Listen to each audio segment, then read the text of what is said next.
Ky sistem sekret i lazerit i Izraelit shokon Hamasin, Iranin, Rusin dhe Kinën. Izraeli përdor një lazer luftarak kundër raketave militante. E vërtet apo e reme?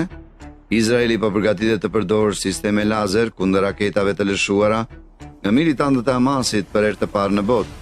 Korrespondenti i luftës izraelite, Halel Bon Rosen, e shkroi këtë në mediat sociale ditën e shtunë 4 nëntor.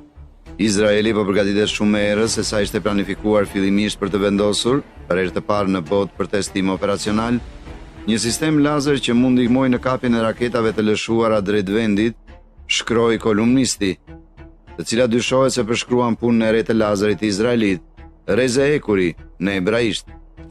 Karem Bzel, me ndihmën e së cilës u kap një raketë nga ripi Gazës, tha: "Kjo është hera e parë që e shoh, është mburoja e dritës ose Reze Ekuri.